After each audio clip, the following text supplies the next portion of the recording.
When you have aspirations, be it financial or commercial or aspirations, with this also comes a lot of risk.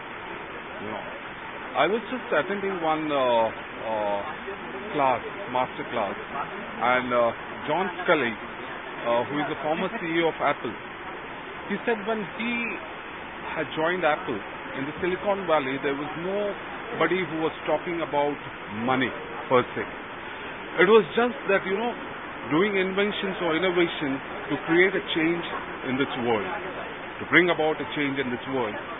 But he said, unfortunately now, today, the scenario has changed. People's main focus is money. Now, you'll agree with me that, when the focus is on money, people want to make it as fast as possible. And that creates a lot of problems, a lot of risks, an enterprise goes through because of that aspiration. You have to achieve the numbers come what may, and because there's too much of what I would say is the investor pressure. So you have to deliver the goods, and if you don't, then you don't maybe have a second chance. So yes, there are different countries with different culture. Some countries do absorb that failure can happen. Some countries don't. Like Germany is one of the countries which I was told, will not absorb that failure. You're finished. So yeah, that is one of the reasons we are. But overall, if you take, every individual's aspirations have really grown up, and they are growing by the day. That has created more challenges. It's a systemic failure.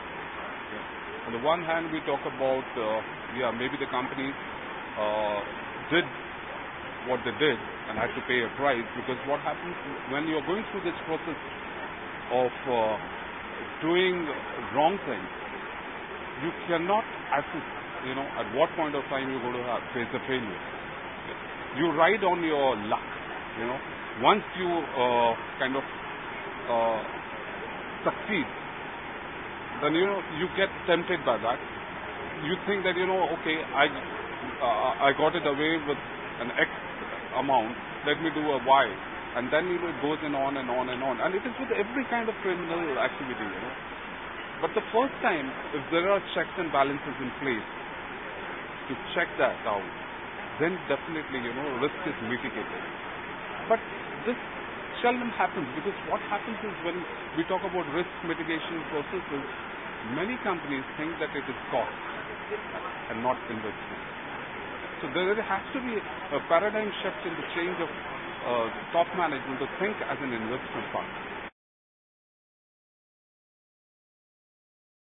We are a company which does general investigation, and it encompasses all sorts of investigation, be it corporate or an individual.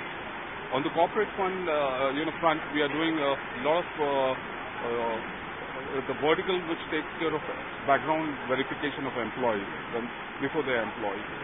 Some of the companies do integrity check also post the employment, periodically.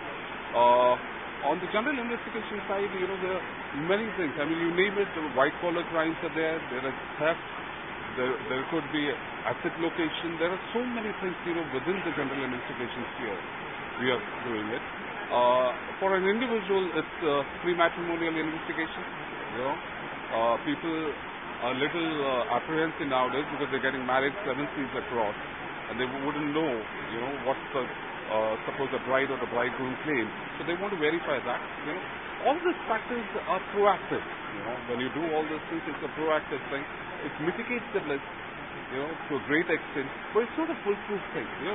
Because for enterprises, if you do a risk mitigation, if you lay down the processes once and you think that it is for life, then it has to be periodically reviewed and then fine-tuned as you go forward.